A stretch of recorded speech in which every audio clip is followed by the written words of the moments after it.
everyone, and welcome to a brand new episode of Cine-Files Live here on the Cine-Files YouTube channel. Happy Comic-Con, everybody. I am John Rocha, joined as always by my other half here on the show, Steve Morris. How are you, Steve? That might go down as one of my favorite Freudian slips, the Cine-Files Chapel. It is religious what's going on here. I am doing very, very well. How are you? I'm good. I went down to Comic-Con yesterday. I did a little bit on Thursday.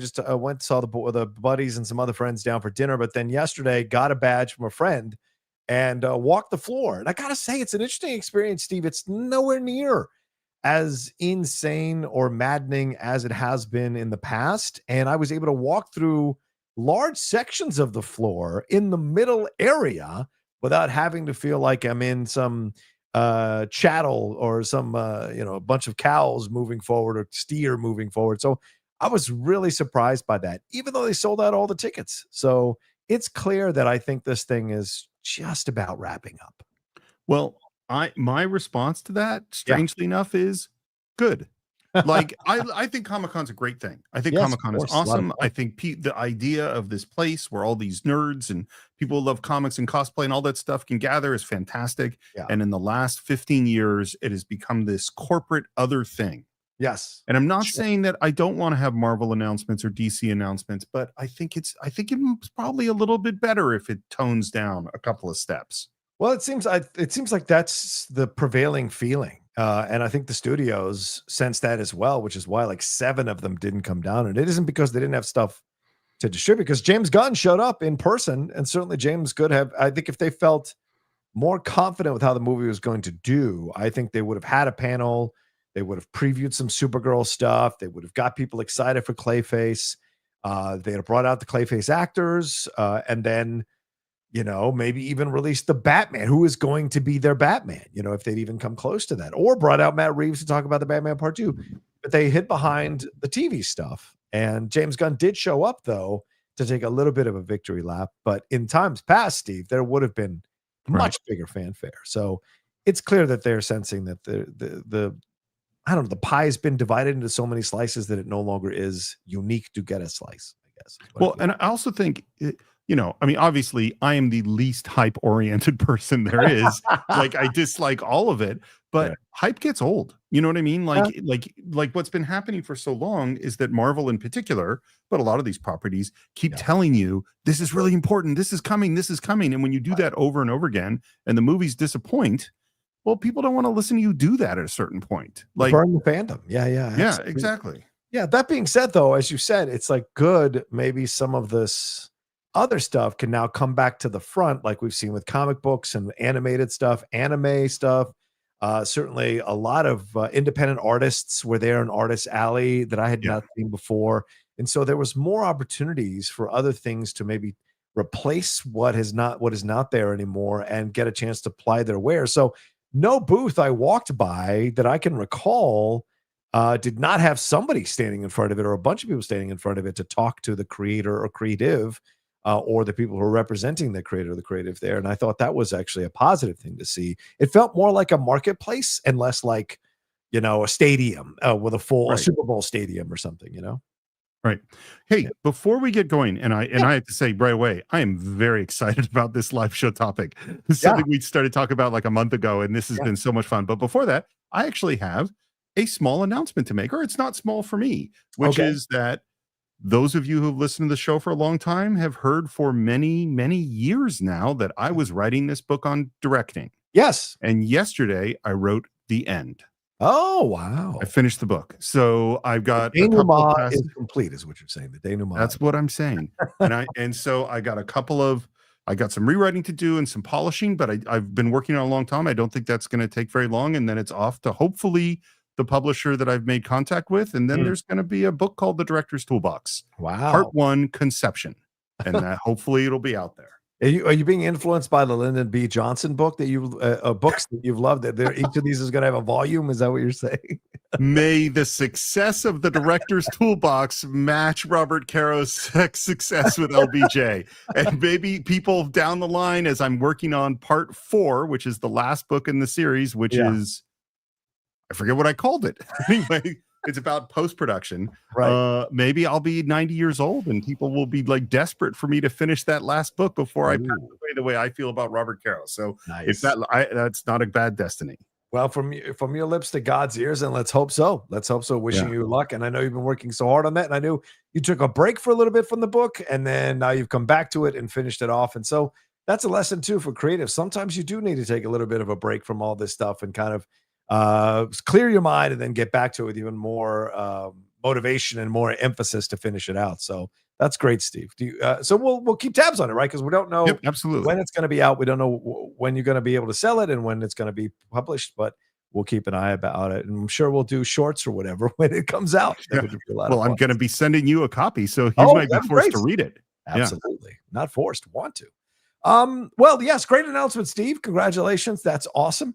But today, what we're talking about here, this is something, as Steve mentioned just a few minutes ago, is something that Steve had kind of propositioned to me weeks ago. Like, hey, what about a short where we do this? And then we kind of got into the weeds about this idea that Steve proposed, which is what would happen if we cast the modern superheroes that we see now in the MCU and in DC, whatever, but with actors from the golden age of Hollywood. And this went back and forth between us because we were like, well, what decade should we focus on? Or should it be a couple of decades? Or should we do everything before black and white? Or should we cut it off at the 70s? So there was a lot of iterations of it. And it got so big that we ended up, as we just said about the director, walking away from it for a little bit. And when this situation happened this week, where unfortunately we couldn't get Michael scheduled because of Comic-Con, because of technical issues, we just weren't able to get the part 2 of Superman done. Steve was like, well, what do we do? What do we do? And I suggested a live show. And then it came up to do this as the live show revisited. So now we're officially doing this. And this may become a series that we revisit every once in a while. So basically, for this particular show, we've chosen 10 Marvel characters, 10 DC characters, and we've cast them from the golden age of Hollywood. And down the road, it may be from the 60s or from the 70s or from the 80s or even from the 90s. We're just playing around with it. So that's the subject or the topic of the show today. Yeah, and what's funny, so first of all, I don't know how you experienced it, John, but I was texting you yesterday. This was hard. Some of them came fairly quickly. Some of them were really difficult. But here's what got me so excited about what we're doing here, which is that we get so many arguments today on social media about who should play who and who is the perfect version of that. And people have this sort of very external, not actually making movies way of thinking about this thing. Yeah. And what this forced me to do, because it isn't just that you're picking a person to play a part. Yeah. The choice you make in the person is choosing what aspects of that character your version of this is going to be about. Yes. Because like casting Michael Keaton as Batman is very different from casting Christian Bale or Adam West. Right. You know what I mean? By the choice of the person you're casting, you're saying, oh, you know, with Ben Affleck, we wanted more of the mature Batman who was more of the detective, more connected with Bruce Wayne. That's not what you see in Matt Reeves' Batman. Right. And so as I went through this, what I realized I was doing is I was making specific choices about versions of these characters. Like they're not necessarily, and I'm sure people will listen to some of my choices and maybe they'll love all of your choices and hate all of mine, but like they are going to be different. They're going to represent what you want to see in a Superman character or a Avengers character, something like, versus what I want to see. And that's going to shape the movie. That's what got me really excited about this conversation. Yeah. I have to say the experience was the same.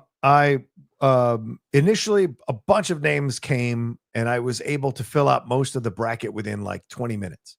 But then dude, I took hours. Yeah. Hours. Well, but then I had some ones that I couldn't quite find the right thing. And then I started going through chemistry because we're doing teams. And just to maybe do a little bit of a spoiler, we're going to do the Avengers.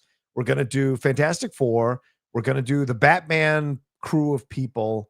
And that's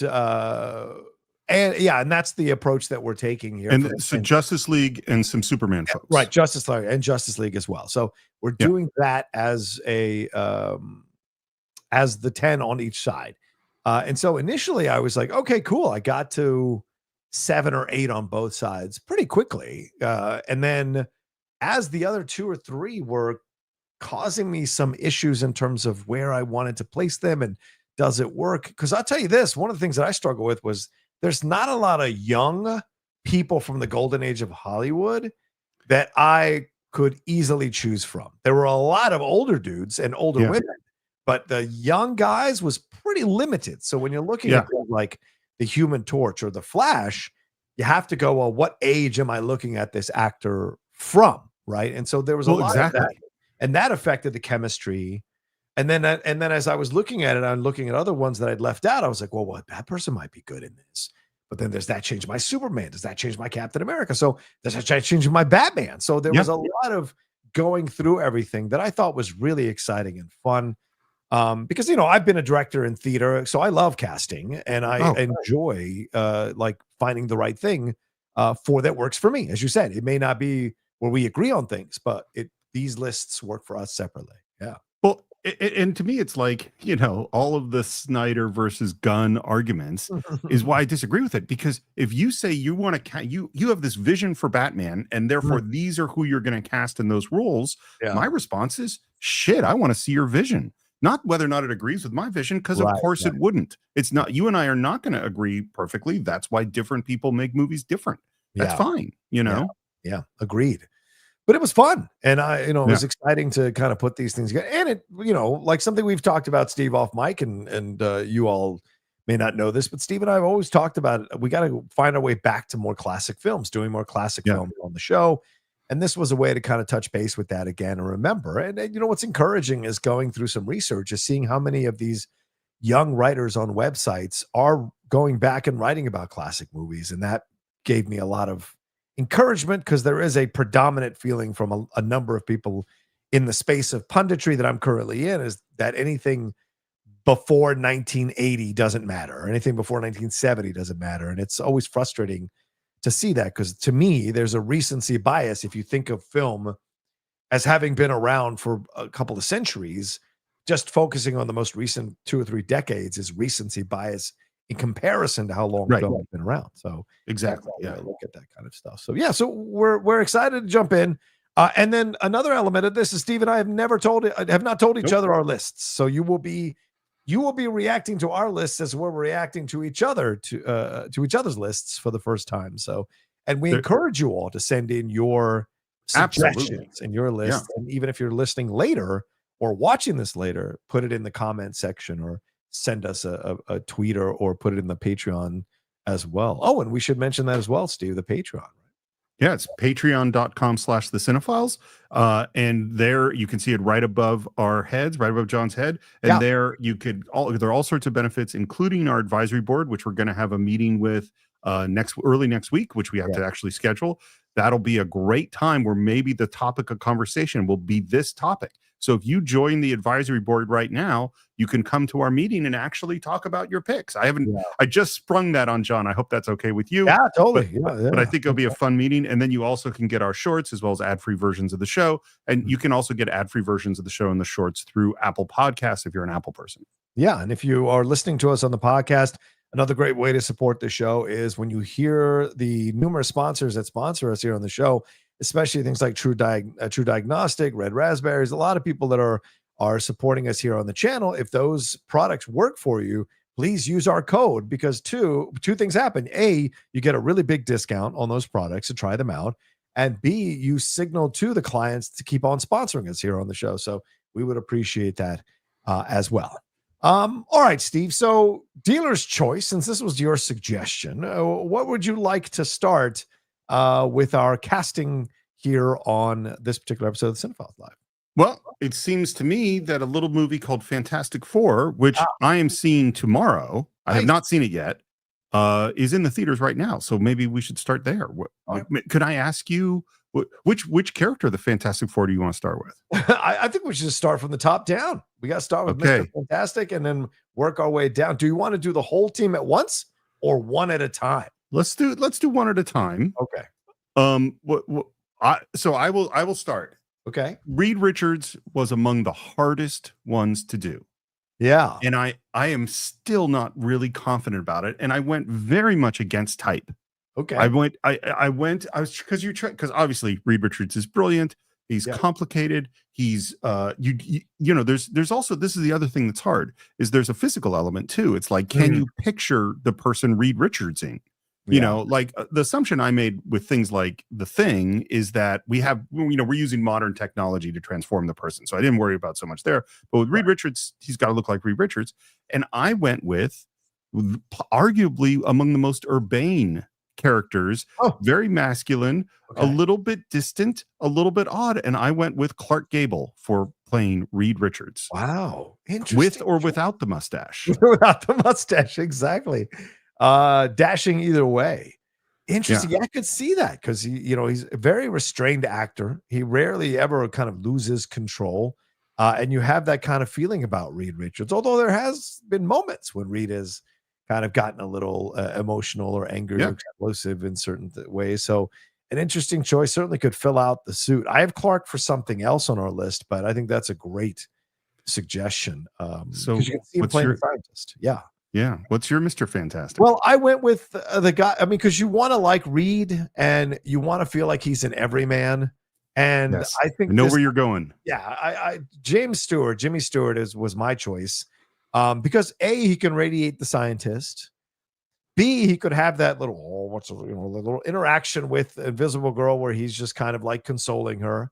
And also supporting her, as we saw in The Man Who Shot Liberty Valance. And then also, if he has to kind of lose it, you can see Jimmy Stewart. If you've seen those Westerns, you can see him with a beard, just giving those wild eyes like he does in It's a Wonderful Life, when he's having to fight someone who's maybe threatening the family. So I kind of like the idea of Jimmy Stewart as Reed Richards. It makes sense to me.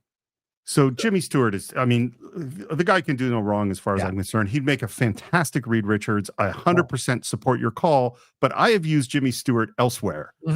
much different kind of role. So we're going to get there. Fair point. Yeah. All right. So yeah, I'll go with Invisible Girl. So I chose Barbara Stanwyck. Oh, okay. Because I like the idea of her as Invisible Girl, because Barbara Stanwyck is deceptively stronger than she's tough. She's tough, right? Jean Arthur was in play here for quite some time through the process, but in the end, I like the idea because of Double Indemnity, and then then Mr. Smith Goes to Washington. They have a nice, not Mr. I forget is it Meet John Doe? Sorry, Meet John Doe is the one with Stanwyck, Meet John Doe, Stanwyck and Jimmy Stewart, and so their connection. Plus, she can go blonde, as you saw in Double Indemnity, and so to me, that would work. And you can see her wanting to use her powers, but not, and wanting to be maternal. I could see her having a nice relationship with Jimmy Stewart, as we saw in Meet John Doe. So to me, that's a ready-made couple. And everyone was like, Krasinski and Emily Blunt, they would have been perfect. Well, for me, Stanwyck and Jimmy Stewart, that's a perfect combo. And she'd bring the kind of sexiness to it, which I think must be an element of Invisible Girl. So this is what's so interesting to me about this conversation, because so Stanwyck went in and out of my list at various places multiple times. She's got, the interesting thing about Stanwyck is there's a hardness to her and an edge to her. Definitely a sexiness. And so your Fantastic Four has a little bit harder person in Invisible Woman, Invisible Girl. That's true. I was really thinking about someone who had the compassion and the gentleness, but the steel rod of strength underneath that compassion. Someone who's going to fight for the family to keep it together. And so I went with Donna Reed, thinking about It's a Wonderful Life and the character she plays. And she has been a blonde a couple of times. And I had to look up like picture, well, what would she look like as a blonde? And she's great. And the thing I love about Donna Reed is that it's soft until it's not. Right. You know what I mean? Right. Like when she has to fight, she's going to fight hard, but she's not going to put herself out in the same way. And so like, if you look at your casting with Jimmy Stewart, who's a little bit softer, and Barbara Stanwyck, who's a little bit harder, versus my casting, which is Clark Gable, who's a little more weird, it's an odd casting choice, and Donna Reed, that's more feminine and supportive. Now we're seeing that your team and my team are shaping up in slightly different ways. Yeah. These are great actors. Yeah. But they're going to be different, Yeah. The film itself is going to be different when you cast the different, type of actors. Okay. So who do you have for your Human Torch? I think you're going to like this call. I struggled with exactly what you were talking about, which is finding the young person. Yeah. Now, of course, Jimmy Stewart, when he shows up and You Can't Take It With You, is very young, so Sure. like we could go back in time and get some of these guys younger, but they're not. Like, I was thinking about, like, what do I want from the Human Torch? Like, Right. what is Johnny Storm like? And it's like, he's got to have a lot of energy. He's Yes. got to have a lot of charisma. He's got to be a bit unpredictable. Like, you don't want him to be solid.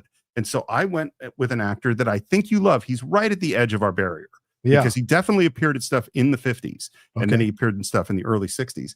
And that is the musical theater actor Russ Tamblyn. Oh, great choice.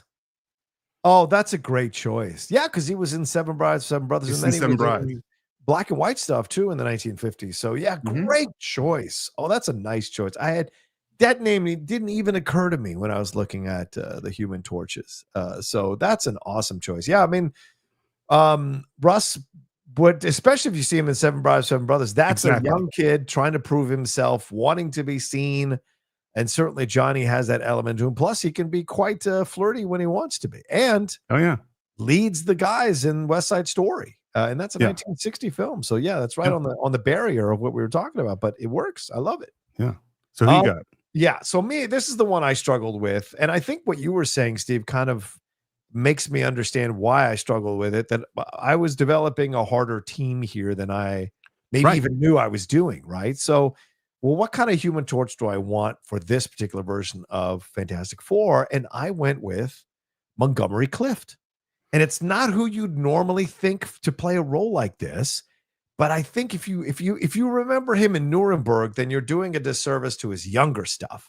Yeah. And his younger stuff, he could be emotional. He could be like strong. He had the intensity of the eyes. And he was, a lot of people thought was a matinee idol, of course, in a different way down the road when we found out about who he was and stuff. But like, I thought he'd be perfect for this particular team because he would be dealing with the angst of it all. He would be dealing with where he fits in it all, proving himself, and also having these girls hit on him. And maybe you've got a Johnny who's a little more wary of the attention he's getting because it kind of undercuts how serious he wants to be taken. So I could see that journey as kind of a subplot throughout the movie, having Montgomery Clift play that. And I think he'd be great. If you remember, what was a film with him and Elizabeth Taylor? I can't remember the Splendid, something like that. Splendor in the Grass. Yeah, Splendor in the Grass. Yeah. And so he's got that element to him.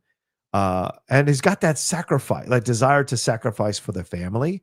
And so I think that would make an interesting Human Torch. So yeah, that was my see, this is what's so interesting about that. This is why I'm so excited about this. Is that okay? So you have Jimmy Stewart who can play. He can play in the background a little bit more, like because he can be a little bit softer. Jimmy Stewart doesn't feel the need to insert himself strongly. No. But then you have this really strong character in Barbara Stanwyck, and then you have this vulnerable character as the kid, and this is a really interesting family dynamic now. And a totally different family dynamic from Clark Gable and Russ Tamblyn, who are both super outgoing. Yes.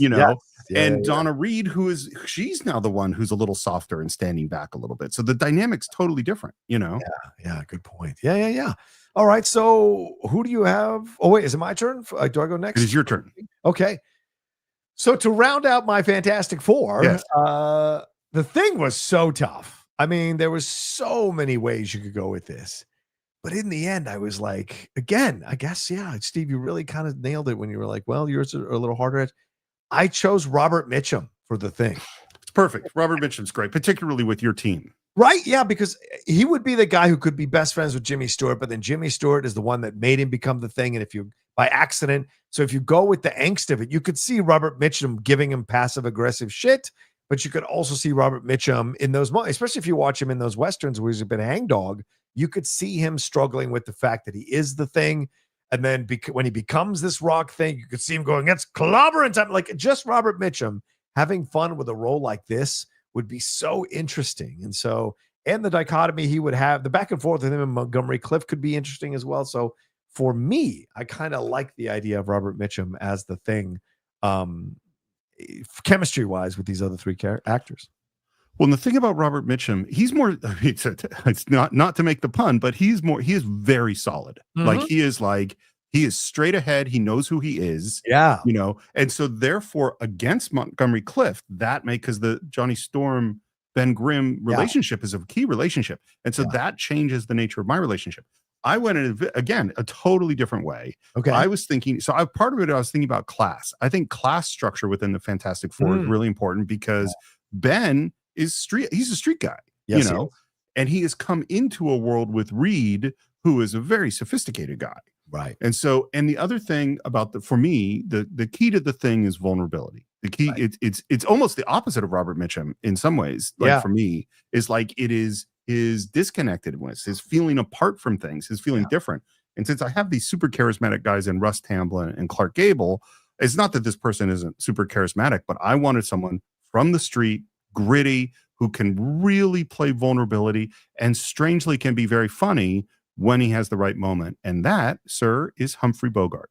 Ooh, interesting. Wow. It's a bold move. That might be my boldest move so far. But yeah, I would say so. That's fascinating.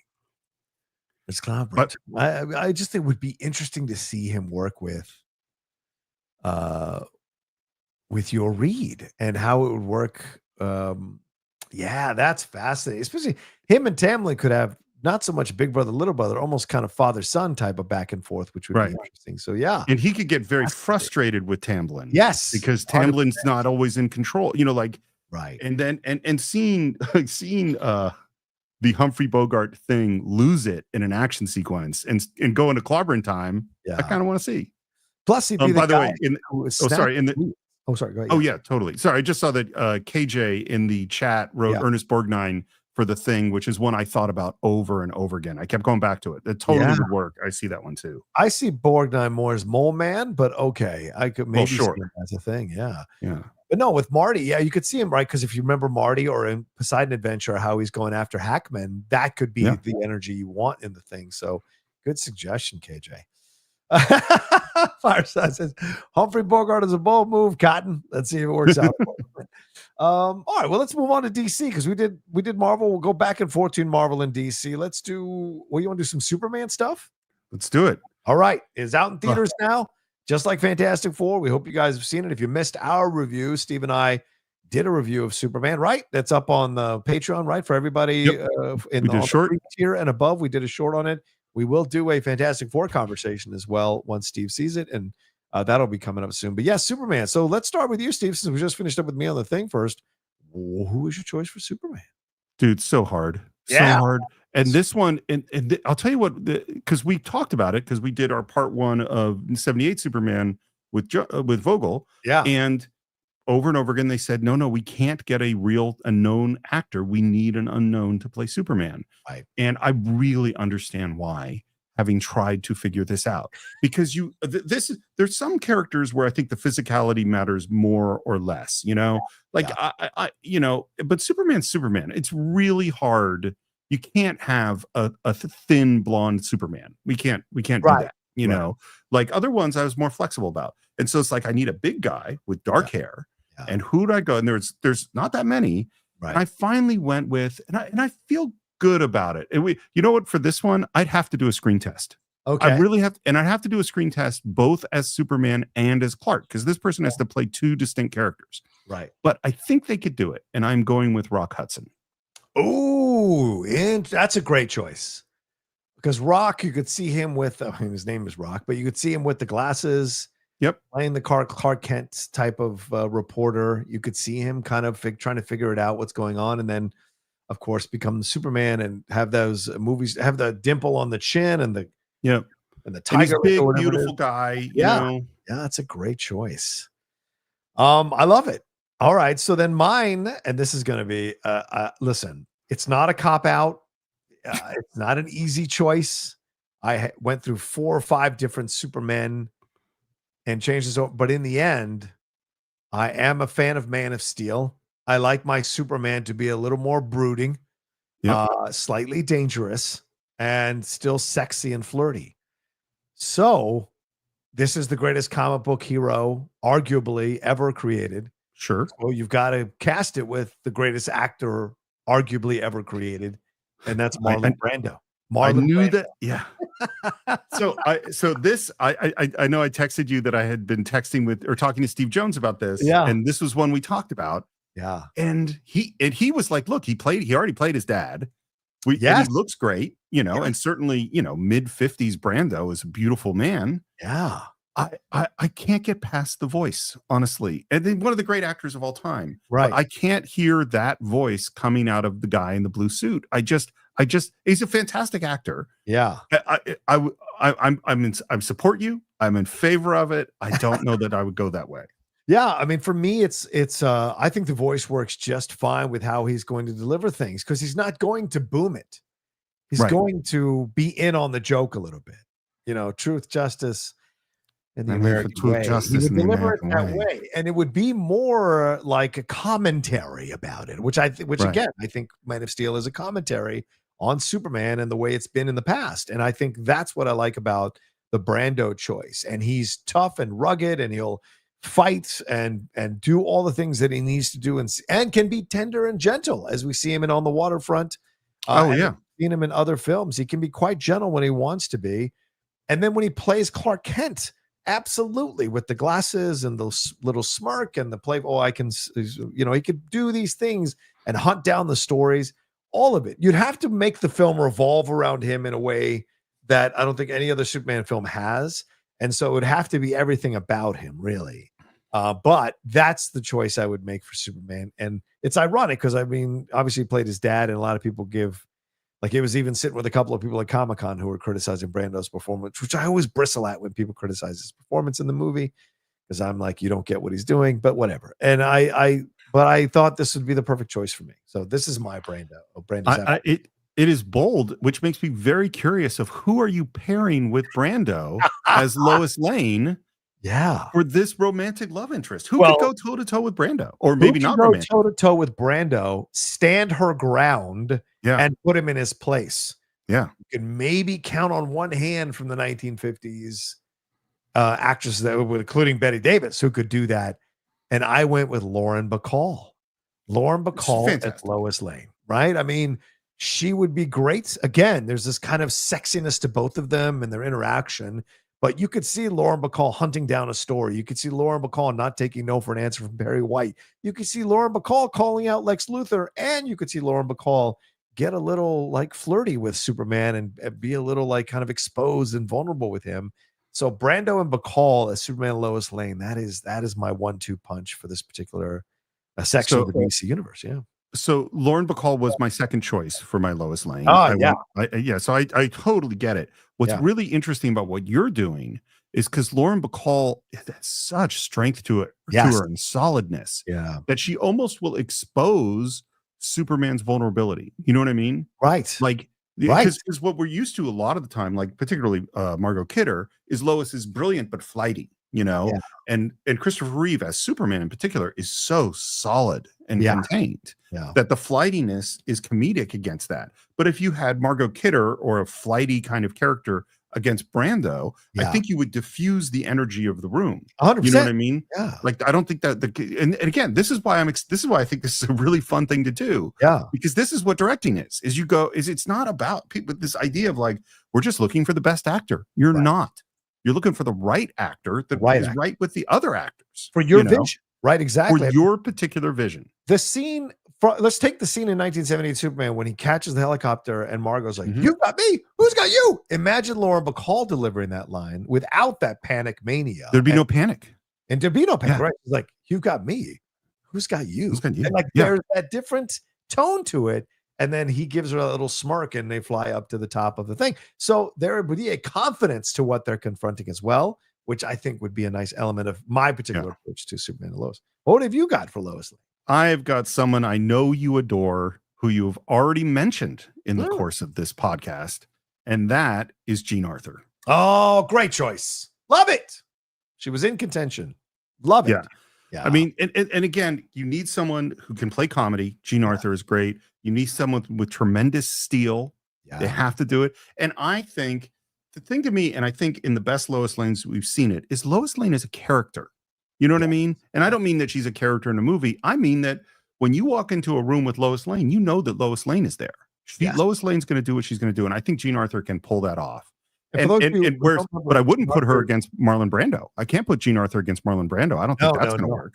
Right. And for those of you who Yeah. wonder, Jean Arthur, because you might not know a lot of these classics, that's the female lead in Mr. Smith Goes to Washington. So she Yeah. would be, and she's great in Shane as an older actress as well. Jean Arthur, great suggestion, Steve. Yeah, I could see Jean Arthur with what, Rock Hudson, right? That was Rock your Hudson. Superman? Wow, that's a great choice. You could see him like kind of towering over her a little Yep. bit, them having Yeah, that because kind of she's small too. softness to them. Yeah, Yeah. that's a great choice, dude. I love it. Would you like to hear about my Lex Luthor? Sure. Go All ahead. right, this one is bold. I believe I've made a bold choice. And what's interesting, so as I've said several times, the Lex Luthor I grew up with as a kid was the mad scientist in the purple and the green outfit. Yes. I didn't, the Lex Luthor who is the corporate powerful person who maybe is president of the United States, who is not the scientist, but is a more Machiavellian person, is actually who I'm trying to cast. I didn't go for the scientist. I wanted someone, and what I was thinking about, because the key to Lex Luthor for me is that Lex Luthor is someone who is so brilliant at manipulating people that he can take on the most powerful creature on the planet Earth. That's how brilliant he is. And the key to manipulating people is that they have to believe you're telling the truth. Right. And I remember when we did a movie with this particular actor, the director, Sidney Lumet, said, the great thing about this actor is they cannot do anything except tell the truth. You always believe what they're saying. And this particular actor also played one of the scariest villains later in his career. So he is capable of doing this. Yeah. And so I'm going to shave the head of a young Henry Fonda to play Lex Luthor. You're going to make Abe Lincoln, the young Abe Lincoln. Exactly. That's an interesting choice. Wow. Yeah. When you put it into context, Once Upon a Time in the West, and of course that was the first time I think he'd ever played a full villain. Yeah. You bring that steeliness that was clearly inside him from the beginning to a younger version of Henry Fonda, to go toe-to-toe with Rock Hudson and Jean Arthur. I mean, this is a fantastic choice and an out of left field choice that people wouldn't necessarily consider, but I think it works so well. Yeah. Great choice. Who you got? I went with something a little more obvious for a number of reasons, but for this reason? Yes, because I would be excited to see the leader of the Magnificent Seven, Yul Brynner, as Lex Luthor. Yul Brynner as Lex Luthor. Ramses himself as Lex Luthor, going toe-to-toe with Marlon Brando and Lauren Bacall. That's, to me, that's a heavyweight fight, and I love that idea. And the frustration, because Yul Brynner does frustration so well. To have Yul Brynner be, as you see all through the 10 Commandments, to have Yul Brynner be constantly frustrated by Superman, frustrated by the world, loving Superman, and still not lose any credibility as this villain, as this strong guy who has a very strong opinion about Superman and about what's going on. To me, is exciting to see this version of Superman. And Yul just made all the sense in the world. So obviously that one occurred to me too. Yeah. There's also, we're not doing this character today, but there is another famous bald character that eventually we might get to if we do this again, that I'm also thinking about Yul Brynner for. Oh, nice. But here's what's so interesting is that the thing that you pointed out was the ability of the actor to play Lex to deal with frustration. Yes. Is that and so look at how your movie became different from my movie. Like the thing that I pointed out was the ability of the actor to be totally convincing and tell the truth. In my version of Lex Luthor, he's not going to lose. He's never going to lose it until maybe the very end. Right. Whereas your version, it's seeing him get angry is part of what you want to get out of the thing. So now your movie has been, you got Brando as Superman, much different, Barbara Stanwyck, and now you have Yul Brynner getting frustrated as Lex Luthor. Lauren Bacall. Oh, sorry, Lauren Bacall. Sorry, Barbara Stanwyck was before Lauren Bacall. Yes. So, like, again, these are totally different movies. This is the Rocha-verse and the Morris-verse in our approaches. 100%. Yeah. Yul Brynner is Kingpin. That's hilarious. I love that, Smithy. All right. Well, let's move on back to Marvel then. Let's go to the Avengers. Steve, did we do Lex first? I did Lex first, yes. Go ahead. You want to start with Captain America, or where do you want to start? Your choice. Dealer's choice. Oh, let's start with Thor. What's your Thor? Sure. Let's go with Thor. Go ahead, brother. No, it's your turn. I did Lex first. Oh, okay. So my Thor, I mean, what are you looking for? You're looking for a brick-bodied, strong-chinned Nordic god Interesting. who commands your attention. Yes. And when he holds that hammer, he commands your attention. So I went with the lead of From Here to Eternity, Burt Lancaster. Burt Lancaster as Thor. I mean, I can think of no one in my opinion who'd be worthy enough to hold Mjolnir more than Burt Lancaster. And so, because I thought to myself, well, you got to put them within the team and you've got to believe they can carry a franchise on their own. And I think a Thor franchise on its own, Burt Lancaster could 100% carry. Maybe you give him a little bit of the long hair, blonde hair, but you don't have to, as Chris Hemsworth was short hair in Ragnarok. So sure, Burt Lancaster is my choice. I could see him with the cape. I could see him with the old Thor costume. He'd be incredible in the armor. So Thor is my choice. I can't tell you how many times Burt Lancaster went on and off my list. I mean, because he's a superhero. You know what I mean? Like, I maybe more than almost anybody else of this era. Agreed. Yeah. I mean, he was a great athlete. He's a huge guy. He has all the Veritas you could need to spare. Sure. You know, my issue, I just haven't found the right fit for him for me, because he also has that. There's that quietness. He's a quiet strength. You know what I mean? Like, he's not aggressive. He's always very like dialed in, and and so what I was thinking about with Thor, and I'm not thrilled with my Thor choice. I like it. I'm not 100% thrilled. I was thinking about the comedy. I was thinking about the arrogance. Like, you need someone who can come off as really arrogant and be sort of flirty and not always 100% serious. But then when he gets serious, he can be very serious. Yeah. And so I went with the great swashbuckler. I have chosen Errol Flynn. Interesting. Wow. Which is nothing like Burt Lancaster. I know. I don't know if I thought of him for Thor, but that's an interesting choice. Yeah, you could see him playing the comedy and the adventure with this kind of bravado, right? Yeah. And if you've watched, and certainly Hemsworth brings that bravado to Thor, and if you've watched the What If animated series, it's even more highlighted in that interpretation of Thor. So Errol Flynn would be super interesting to play it. Without the mustache would be fascinating too. So all right. I like it. Who do you want me to go to next? Well, let's move to Scarlet Witch. How about that? We'll leave Cap and Iron Man to the end. So Scarlet Witch, what do you got? So again, this all goes to like, well, where in this character is this? Yeah. And I was really thinking about the world-weary, sad, someone who's faced a lot of loss. And there's obviously a mysteriousness to Scarlet Witch. You want someone who can play hidden pain and a lot of time. And you also want someone who's exotic, who's different, who's unlike anybody else. Yes. And so my Scarlet Witch, and it's leaning more towards the later in her career. So this an older Scarlet Witch is Marlene Dietrich. Oh, maybe from Touch of Evil era. Nice choice. Yeah, I mean, because she's in Judgment at Nuremberg as well, and Witness for the Prosecution. So you have that element of her being put upon at times by the world, and tragedy coming upon her, and how she confronts that and deals with that, and the emotions that it elicits from her when she's confronting that stuff. That's an interesting choice. Oh, and I bet there's a bunch of men from that time who'd be quite happy to see her as Scarlet Witch. Sure. That's an interesting choice. I love it. So I kind of went down the same path you did, but then I turned left when you were turning right because I agree with you. As someone who's endured some pain, got a little bit of the struggles and the hand dog nature to it all, and then kind of a quiet strength in how she navigates it all, and a bit exotic, a bit foreign. Yeah. So for me, I went with Ingrid Bergman as Scarlet Witch. Yeah, totally.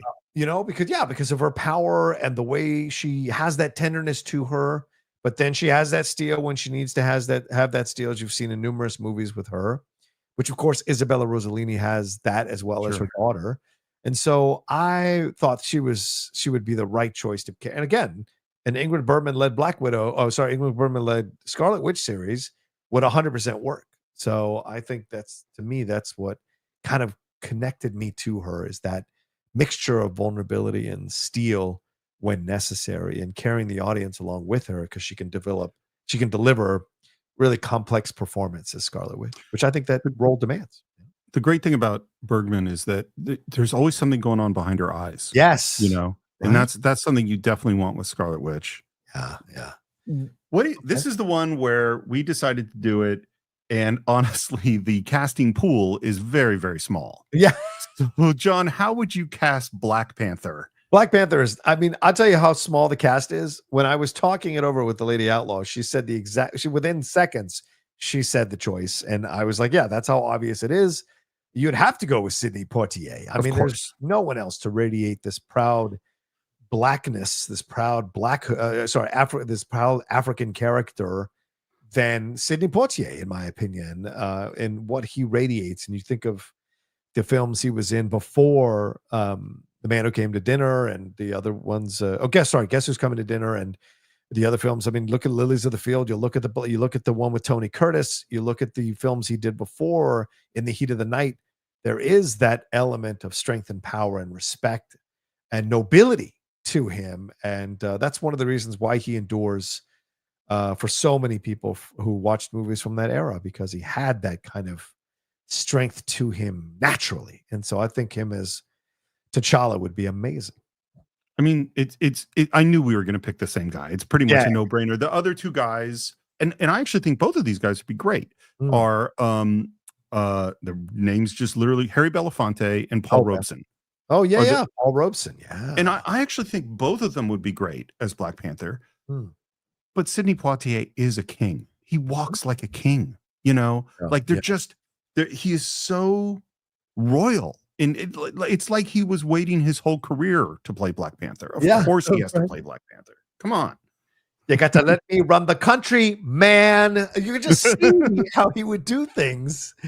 And even just think of him on the astral plane having the argument with his father that Chadwick Boseman has, mirroring the argument he has with his father in Guess Who's Coming to Dinner. Like, there is so much that Sidney would bring to Black Panther that I think. Although I just had a thought. Yeah. I had a thought.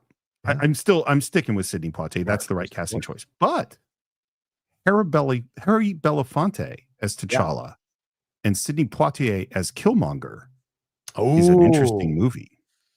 I kind of go the other way. I would love Harry as the other way, right? I don't know that Belafonte can do that. I don't know that he could play a bad guy. Have you ever watched him when he's angry about civil rights in the 1960s? Oh, that's true. Those interviews. Actually, you're right. Yeah, right. You know what? You're totally right, because what you're tapping into, I mean, Harry Belafonte, much more than Poitier, no disrespect towards Mr. Poitier, but he was directly and passionately 100% involved in the civil rights movement. So yes, casting him as Killmonger totally works. You left us here in the blackness, man. Like, you could just see Harry confronting Sidney Poitier as well. Hell, if you wanted to go real out there, man, you could even get Jim Brown as M'Baku. Jim Brown as M'Baku would be amazing. For God's sake. God, I love it. I love it. What's next? All right. Where are we going to next? Shall we tackle the Hulk next? All right.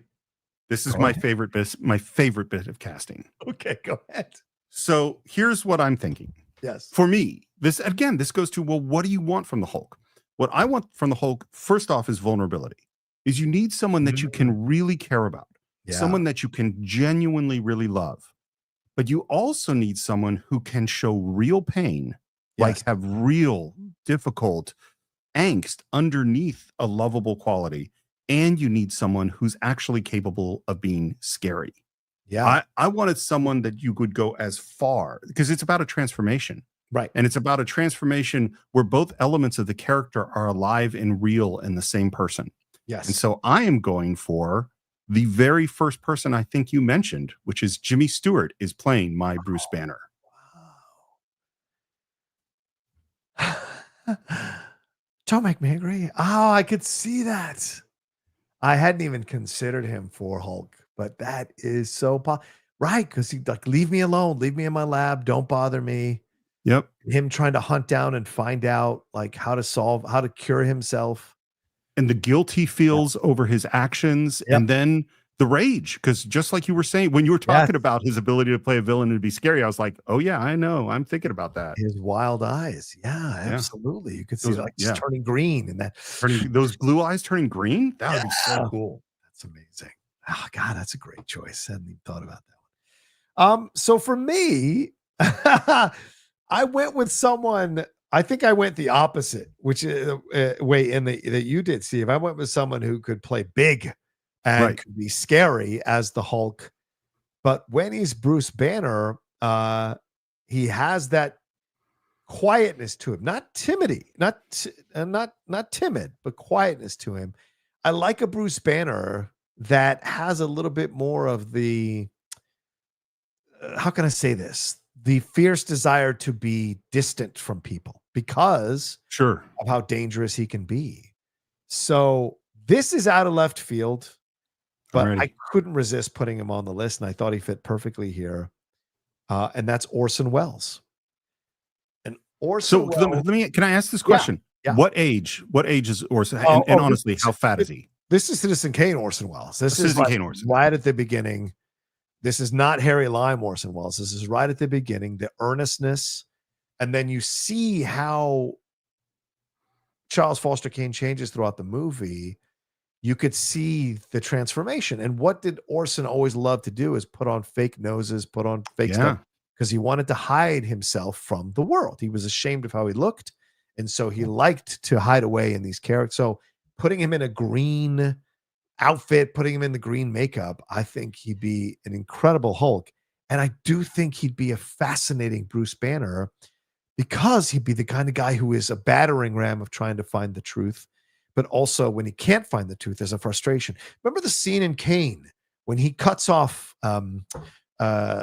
his executor, when he's like, the problem is you're talking to two people, one who's this and who's a proud donator, and then one who wants to fight and take down the barons. There's that desperation to be taken seriously and to be looked at. And so I think he could play that energy as a young Orson Welles for that Bruce Banner, and I could see him with a Betty that would be really interesting. So. What's interesting about your choice? Yeah, I bet Orson would take the gig because I don't think Orson, when he was very young, was beautiful. He was a gorgeous guy, and was sort of treated as this romantic thing, and then he was treated as this genius. Yes, and he played like Harry Lime and things like that, where he played these very specific kinds of people, and like what you're giving him the opportunity to do is play someone that's much more vulnerable, and complicated. I think is more akin in some ways what I'm picturing. I'm picturing the young Orson, but with some of the vulnerability and complexity of him in Chimes at Midnight. You know what I mean? Yes. Like he has all these other gears.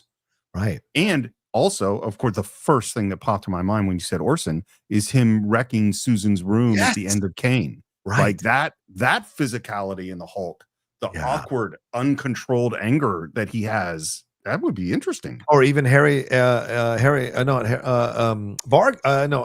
detective in Touch of Evil when he's killing Akim Tamaroff in the hotel room, right? He has that loss of control with his anger that could be really interesting for the Hulk. So yeah, I like him. Okay. All right. We're at our top two Avengers now. Let's who you got for Iron Man? Iron Man. Well, you said him already earlier, and Tony Stark, you want that swagger, you want that confidence. And I know people might think, oh, he's a better Howard Stark, but for me, I would love to see Clark Gable as Iron Man / Tony Stark. Just the science of it all, the confidence within himself, the cockiness, the arrogance, mixed in with his, at times, his unsure if he can get this thing across the line type thing that Tony has. And so for me, Clark Gable would be a fantastic Iron Man. It'd be different from Robert. Like the thing is, you can't get caught up with thinking it has to mirror Robert Downey Jr.'s performance. If that's you read the comics, you know that Tony Stark is a slightly different from what Robert does. And there's more of an anger to him. He becomes a raging alcoholic. He can be abusive. And so I think Gable could play that Iron Man really well from the comics, not the Iron Man that Robert Downey Jr. portrays. And so I think that's where I make the separation and why I chose him. I think I went back and forth about this a lot. I found this very difficult, and I thought about Gable a bunch. And now that as you describing it, I kind of going, I think Gable might be a better Iron Man than he is a Reed Richards, which is where I put him. I think I think you're getting more use out of him. The guy I went to, the Robert Downey Jr. thing is the problem with this, which is that he so dominates everything I think about Iron Man now, and he is Iron Man. That's just it. And so then I had to go like, well, I can't do that. There is nobody that can do Robert Downey Jr. better than Robert Downey Jr. It's true. So I had to go like, well, this Iron Man is different. And I was also thinking about who I'm pairing him against with Cap. And so I went for someone, definitely I wanted someone who could play comedy. And I went for someone who's a little more flighty. I'm not 100% sure that I love this choice. Okay. But I went with Cary Grant is playing my Iron Man. Ooh, explain to me the logic behind that decision. Well, like I said, I wanted someone who could play the comedy, and I'm basically Iron Man. Give me samples from what you can, like, what did you picture with Cary Grant that made you feel he could play? So here's the big shift that I made, and like I said, I'm not confident about my casting choice on this one, but this is the thinking I have, which is that instead of Iron Man being, as Robert Downey Jr. plays them, ahead of everybody, including Jarvis, is the way I would do him is a little bit behind. So he's a little bit scrambling a lot of the time, the way that Cary Grant is scrambling in Arsenic and Old Lace or Bringing Up Baby or those kinds of things, is that he's a scientist and he's brilliant and he can do this stuff, but it's also a little bit more comedic. He's a little bit more bumbling. That was kind of how I made that work. You know, still super arrogant though. People forget that early Cary Grant. People don't go back. They see the suave, debonair guy from the later films, and they don't go back and see the earlier stuff. Plus, some of his Hitchcock work, right? I mean, he's got that. He can be serious. Yeah, he's got that element of danger to him. So it's a great choice, brother. Well, and he's drunk. That's the other thing. You know, this he's a drinker, but he's a fun drinker. Right. You know. Right. Yeah. Okay. Who you got? Oh no, you already said who you got. Yeah, I did. Go ahead. I think it's your turn for Captain America. For Cap. Yeah. So again, I was thinking you can't do Chris Evans. You know what I mean? Like Chris Evans is like, and looking back at all these people, because I thought about Burt Lancaster for Cap. I thought about Rock Hudson. I thought about, because you need a guy who can be big. You obviously need a guy who can be very American. And I went a little bit more. I think this leans more heavily on the 40s and on the sort of street American young guy of Cap. Okay. And I thought of someone who I think would play well against a somewhat bumbling Cary Grant Iron Man. Like he could be more dismissive and condescending because he's a street guy looking at this more effete guy. Right. And so I'm going with William Holden. Nice choice, man. William Holden. Interesting. Yeah, right. Because I mean, you look at him in The Wild Bunch, right? You look at him in these other roles. Bridge on the River Kwai. Right. He radiates that Americana. And an ordinary Joe way, you know? Yeah. And not to be fucked with way. You know what I'm saying? Yeah. And so he's got his principles and his morals and the things he sticks by, but he has also got these things that he fights back against if you try to mess with him. So yeah, that's a great choice. That is Americana, 100%. Yeah. I went in the other direction, but I went with the guy who radiates Americana, who radiates that kind of like, you want to, because Captain America is someone that you want to surrender your trust to. Like, I want to follow this guy to where he's going because I believe that there's a purity to his goodness and there's an honesty to his offense with anything and his desire to set things right. And I could think of no better person. And there were 3 or 4 other people who were in contention, but none of them could quite overcome Gary Cooper for me. Gary Cooper from High Noon, and having him go toe to toe with Clark Gable, I think Gary Cooper could put Clark Gable in his place, and you'd still have the Civil War thing because Gary Cooper is very clear about what is right, what is wrong. Clark Gable, as we've seen in numerous performances, is a little more fluid with the right or wrong stuff, and so I think it could be some interesting chemistry between them. Yeah. I mean, casting Gary Cooper, you're not just casting an American, you're casting America. You know what I mean? Like, you're just going like, this is it. Like this 100%. is full. I certainly thought about it, Yeah. and I love it's so fun. Well, this is why casting is so hard because Gary Cooper is Gary Cooper. Gary Yeah. Cooper is never going to be other than Gary Cooper, and that's awesome. But Right. that means everything else in your film has to conform to what Right. he's going to bring. 100%. 100%. Yeah. Yeah. Do we? I think we have an Avengers team. That's the whole team, right? Yeah, that's Or our no? team. I mean, yeah. For now, that's the 6 that we chose Yeah. to talk about from the Avengers overall. So we finished off the Marvel side of things because we just focused on 2 teams. So we can move back to DC. Shall we move into? Do you want to go Justice League or do you want to go the Batman people and just leave Batman for the Justice League? What do you want to do? Why don't we do the Justice League, but do Batman last, That sounds and good. then Yeah. go? That'll transition right into the Batman characters. Okay. So we know that our Supermans have already been chosen, so that's already part of the Justice League. So shall we start with Wonder Woman then? Let's do it. What do you got for Wonder Woman? Now, Wonder Woman, first of all, she's got to fill out the costume. We know that's an element of Wonder Woman. 2, to me, she's got to be foreign to America, so exotic in that way. And she's got to have that steel and strength, and at times that frustration or anger in moments with Clark or with Bruce, or even with her own people in Themyscira.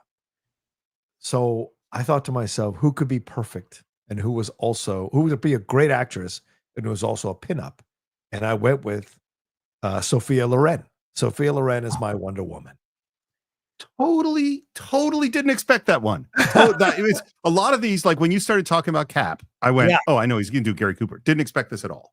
Yeah, when it came to me, I was like, there's no one else in contention. Like, there's just no one else I could think about for Wonder Woman once I landed on Sophia Loren, because A, she'll have the accent, and B, she'll have the sexiness, C, she'll have the strength, and D, there's not a Batman or a Superman she can't push back against and put in their place. And so for some of you may be young and don't remember Sophia Loren, go back and watch some of the great movies from her time in the 50s, 40s, 50s, and 60s, and you'll see an incredibly magnetic actress and what she could bring to Wonder Woman. And again, could lead a Wonder Woman series on her own and also be part of the Justice League. So yeah. What do you?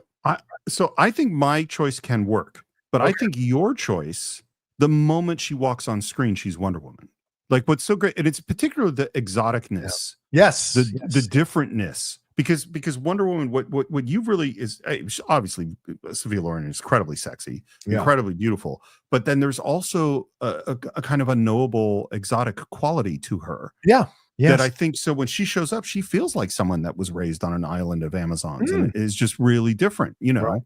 So, and this is the interesting thing about this conversation is that what is it you want to emphasize about Wonder Woman? Like the Gal Gadot Wonder Woman, it's definitely stranger in a strange land. It's experiencing all the new things. And so there's that element of childlike wonder to it. And I went in a different direction because actually the whole origin of this conversation came from, because I was watching a movie with this particular actress. Oh, and I was thinking about, she'd make an interesting Wonder Woman. So the things that I focused on, first of all, it's not when she first showed up. She's been in the US for a while. Like it's not, I wouldn't be doing Stranger in a Strange Land. I would be doing a queen, because Wonder Woman is a princess. Right. I would be doing royalty. And I was looking for someone who has incredible stature and is also really physical, like someone who is a known athlete and someone who can stand up to literally anybody. Yeah. And that is because the movie I was watching at the time was African Queen, and I'm talking about Katharine Hepburn. Who as Wonder Woman? Interesting. Wow. Totally unlike Sophia Loren in every way. Totally different. It's the lasso of truth, baby. Oh, I couldn't see that. No, because if you watch her bringing a baby, if you watch her in her Philadelphia story, there is you have a kind of like a, how can I say, like a childlike element to her. There's a little bit of the wonder of the world, but also she has this steeliness to her that can't be quantified. It is what it is, and it's always an element of her performances. So you could see her telling Bruce to shut up, or telling Clark that he's got to focus on this. He's got to put down the blue boy. Stop being the big blue Boy Scout and go do something. You could just see her doing that. So that's I don't know if she fills out the costume in the way that She doesn't. No, as soon as you said, yeah. I think she'd be a great one. I mean, she's beautiful, an unbelievably beautiful woman. As soon as you said the words, you need someone to fill out the costume, I went, well, mine won't. You know? Fair point. What do we got next? Okay, so we've got Aquaman. Shall we go to Aquaman next? Yes, I will tell you my Aquaman, but I have to preface it with an apology to Shannon McClung because I don't care about Aquaman. I've never cared. I know Shannon loves Aquaman. I look, I have been reading DC Comics since I was 5 years old. I watched the Super Friends. Aquaman was always the other guy in the Justice League. I have never cared about Aquaman. Wow. So this isn't, you could just take this as a joke if you want, but I just picked a really good swimmer. So Johnny Weissmuller, who played Tarzan, who is an Olympic swimmer, will be playing my Aquaman. He'll be in the water a lot. He's not going to talk that much. Bring the dolphins. No, I mean, listen, you can't go wrong with Johnny. I mean, there's a reason he did so many of those Tarzan movies is because people liked him and people wanted to see him in the character. So if the box office weren't there, he wouldn't have been Tarzan. There were so many different Tarzans around that time. So that's a good choice, man. Johnny Weissmuller. I'm not going to argue. Plus, he's in fantastic shape. And if you're going to play a character like that, he looked like that. Yeah. Sorry. All right. So then my choice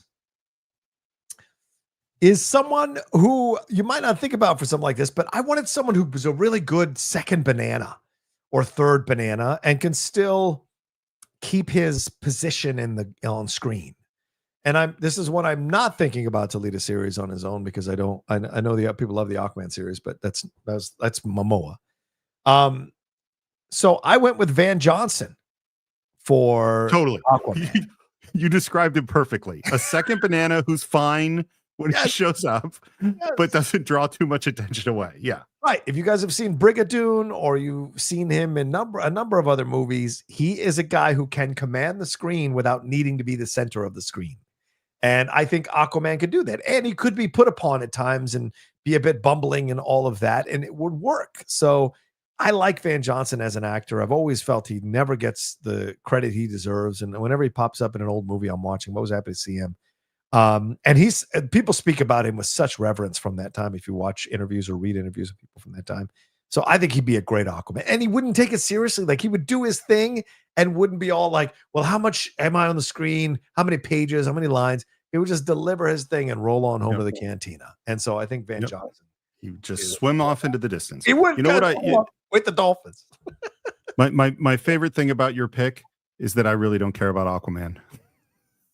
So it's fine. Works perfectly. Fair point. All right. What do you have for Green Lantern? Oh, Green Lantern. So what is Hal Jordan? He's a cocky pilot.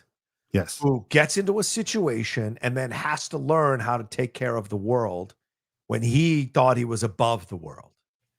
And who can radiate that better at that time than Kirk Douglas? And so for me, Kirk Douglas as Hal Jordan, because he'll have that arrogance. Who you don't tell me what, and that desire to prove himself. He'd be that headstrong pilot, and that he'd also be that person that's got to be forced to care about the world, like in Spartacus, forced to think of something bigger than himself, and could radiate that kind of leadership energy to him, to everybody. And I think that's perfect for Kirk, and he'd be inventive in the things he'd come up with his ring that I think would be a lot of fun. So Kirk Douglas is my choice for Green Lantern. Hal Jordan, Green Lantern. I think that works great. And it works great in particular with the test pilot, competitive. Yes. Right. Tough, all that stuff. And it's funny because enough said. I'm not going to say what I was about to say, but what I will say. So the person that I picked for Green Lantern, initially I picked for the Flash. Oh, and I had them there, and partially because this person is extremely physical and could do lots of fun stuff as the Flash. But then I started thinking about, well, if I were to make a Green Lantern movie, what's the Green Lantern movie I'd want to make? Yeah. And I went, the one I'd really want to do the series based on the Green Lantern, Green Arrow series from Denny O'Neil and Neil Adams, which was very, very important in terms of comics and very important in terms of me, because it's the first series to deal with real like social issues like drug addiction and racism and things like that, where comics really went at that stuff. And so the road trip across America with Green Lantern and Green Arrow would be what I really want to do. But that's not the movie I'm making here, because I went, well, Green Lanterns, remember the Green Lantern Corps, and he's out in space a lot. And I went, Mhm. who would I like to see out in space dealing with aliens? Someone who has a sense of humor, who would also be unbelievably creative with their ring, and someone that is extremely likable. So it's totally not the direction that you're going of the tough test pilot. I'm going more in the person who is exploring the galaxy and having fun while he's doing it on his adventures. And so I'm casting Gene Kelly. Ooh, okay. You don't like that one. I don't For feel Hal, like that went over. for Hal Hal Jordan. Jordan? Hal Yeah. Jordan, the arrogant, cocky pilot, Hal Jordan. You got Gene Kelly. Yeah. I tell you what, I'd be curious to see it. I don't initially think of him for something like that, but then again, in Inherit the Wind, he's a pretty cocky newspaper reporter. Well, and think of him at the beginning of Singing in the Rain. Yeah, Like right. Don Lockwood. like Yes. him going out and being arrogant and pushing him too far, and then running into some aliens, and then doing crazy dance moves on the green projections he's doing, and learning lessons. I think would be really fun. Yours is a much more lighthearted. Yes. Like you said, you want him to be likable. So yeah, so I can understand. It's a great choice then for the Green Lantern you want to see on the screen. So yeah, I totally love that. Respect that. Yeah, mine clearly is a little bit more of a harder edge with Kurt. No, totally. All right. So now here's again, this is what I was thinking about the Flash. Yes. So the Flash, yeah. Where are we in the story? Like, for instance, I said with my Well, Katharine which Flash are we Hepburn. talking about? Barry Allen, right? Are we doing a Barry I'm Allen? saying Barry Allen, yeah. Great, With okay. my Katharine Hepburn Wonder Woman, I said we're not doing Stranger in a Strange Land. We're doing She's been here for a while. Right. So it's not new to her. She's established. But then I went, with Flash, I think it'd be fun to do. I literally have two people in my brain, and I've gone back and forth a million times. I'm still going back and forth as I do this, but it would be fun to do someone discovering their powers. And I thought, who would it be fun to see a very young version of the Flash who's just got it, someone with real comedic chops that we would like to see, not 100% being able to control what they're doing at first. And so I went with, I'm debating it right even up to the second. I'll tell you the other one too, but I'm going with a young Jack Lemmon as Barry Allen. Oh, interesting. Interesting. A little awkward. Yeah. Picture Some Like It Hot, like that kind of a guy Yeah. who's a nerdy scientist who suddenly gets these super speed powers that he can't quite control, trying to keep his life together. And, it would be farce. I would be doing a superhero farce. Interesting choice. Yeah. The other one I went back and forth was Donald O'Connor, by the way. Donald O'Connor would have been my other Flash. O'Connor was in my mix as well. 100%. I thought about that. I thought about that. I mean, because it's Jack Lemmon is so good at playing that kind of stuff. And you can see him, especially at that age, right? You see him playing the put upon guy, but also the guy who's trying to figure it all out at the same time. Yeah, I like that choice. Okay, so I went with because I'm just built this way. I went with someone who's more driven by the angst of the powers and persecuted by the fact that his father is in prison and could have stopped his mom from dying. So you want a Flash that's going to fit in with this team of Sophia Loren, Van Johnson, and Kirk Douglas, and Marlon Brando. And I thought, who else better? Because Flash always has a fascination with Superman than James Dean. James Dean is the Flash, the young Flash. That is an angsty Flash. That's an angsty Flash. And he's also he could be the nerdy scientist who's trying to figure things like Greg Gustin was in the CW show, who's trying to do the right thing all the time, but also conflicted by the way he's being pulled and tearing me apart, the way he's being pulled in all these different directions, but still feels that responsibility to his father and to his almost a shame, like you would see in East of Eden, right? The shame for his mom. So you could see that element here, or being unable to save his mom. You could see that element here with him and I could see him like doing this, and he would grow as the movie went on into embracing his powers. And I think James Dean could play that with no problem. Plus his interactions with Marlon Brando, and with Van Johnson and with Kirk Douglas. I mean, that could just work on so many levels. So, yeah. So what you did, and this is why casting is this is why, like when they were first casting the Avengers, it's all about how do these people work with each other? By putting James Dean on a team, and I would say particularly with Kirk Douglas, Yeah. but also with Brando. Yeah. You have isolated the Flash. Kirk Yes. Douglas is not going to respect James Dean. Like that, No. that Hal Jordan that you described, Yes. the arrogant, highly competitive, super tough, fearless guy, Yeah. looks at the angsty young Barry Allen Right. and has no respect for him, Right. Right. And so so he's got now to earn you his respect. He's got to earn his respect by exactly. The yeah. And then you have this, again, more complicated Superman, Right. who is the leader of the team, but he's not going to reach out so much to James Dean and give him some help, So you created like some real complicated dynamics on your team. But you've got Van Johnson there because Flash and Aquaman always have a good relationship in the comics. You have Van Johnson there to console the young Flash as he's dealing with these two guys who take it all too seriously. And so Van would be the one that would kind of alleviate him. And I think Sophia Loren could slide in to be that maternal instinct for Flash to protect him from Brando and from Kirk Douglas. So I think that all kind of works because it would create a mini family, but also a team who could fight whoever they confront. So yeah, I look at it, but it's interesting you point that out. It's probably what I was thinking as well, having him be the guy that needs to prove himself to these two guys who are in a meta way, because he was doing that with Brando in real life. So yeah. Well, and this is why these arguments about the Snyderverse versus the Gunverse just drive me nuts because as we said with the Rochaverse and the Morrisverse, you have an entirely different image of what kind of movies these are. And your versions of these movies, I'm super excited to see, and I would do different movies. Yeah. Absolutely.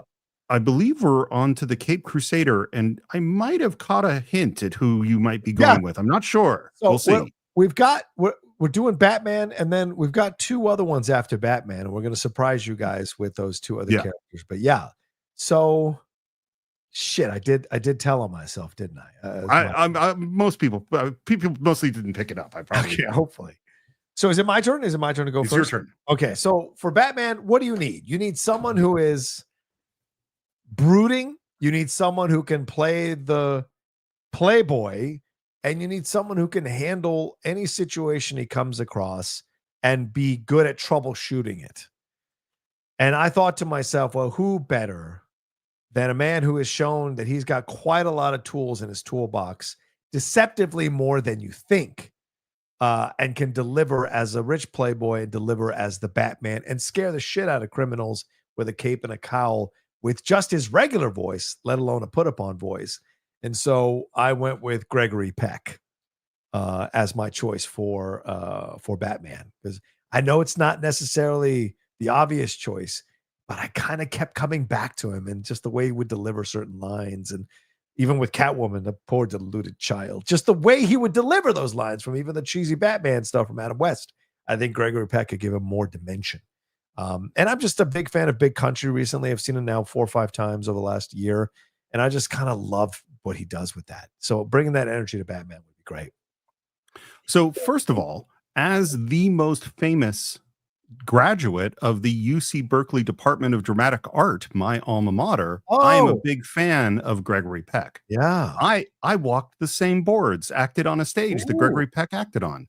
Nice. So he's great. Obviously fantastic actor. Yeah. I think he works really, really well in your team, because what's interesting is because you put more angst in Superman than you put in Batman. Yes. Yes. And you put more angst in the Flash than you put in Batman. Your Batman is going to be the more solid member of this team. Kind of like JLI, the Justice League International, where Batman exactly going to keep it all together. Yes. My Batman is a bold choice. I will say that I'm not the most visual person. I mostly didn't start visually, but I was thinking about whose chin do I want to see under that cowl? Who's got a great jaw? And I also wanted someone, like you said, who could be super intense, scary with the bad guys, someone who's really physical, built like a superhero, one of our few superhero builds. Yeah. I thought about Gregory Peck. I, of course, thought about Burt Lancaster. Oh, yeah. Those guys went in and out of my list for Batman multiple times. And then I thought about a movie called Bad and the Beautiful. And I thought about Kirk Douglas and him playing the more sophisticated version of Bruce Wayne for Bad and the Beautiful, and then the intense, scary Batman with that fucking cleft chin underneath the cowl. Yeah. He would scare the shit out of some goddamn criminals. That's it's a diminutive Batman, but it's a Batman that would absolutely. So is Michael Keaton. Like, I don't, Michael Keaton's not a good guy. Like, I like that. I mean, obviously, as a Batman, you'd have to work a little hard to convince me for him as Bruce Wayne on screen. But the Batman thing, I'd go in excited to see the Batman scenes with Kirk Douglas, and then be curious to see how he plays Bruce Wayne. So, but Kilmer played Bruce Wayne, and he's as intense as Douglas was. So that'd be fascinating to see his version of Bruce Wayne. So can you? I would like to hear you read your Justice League, because I just the whole thing. I want to hear the whole thing all together. So Superman is Marlon Brando, Batman is Gregory Peck, Wonder Woman is Sophia Loren, Aquaman is Van Johnson, Flash is James Dean, and Green Lantern is Kirk Douglas. That's my Justice League. It's a great team. You ain't fucking with that Justice League and winning. You know what I'm saying? So, and mine's totally different, because I got Superman as Rock Hudson, Batman Kirk Douglas, Katharine Hepburn as Wonder Woman, Johnny Weissmuller swimming to the gold for Aquaman, and I have Jack Lemmon and Gene Kelly as the Flash and Green Lantern. So this is a fascinating team you've put together, because Kirk Douglas is the dangerous component on that team as Batman. Yes.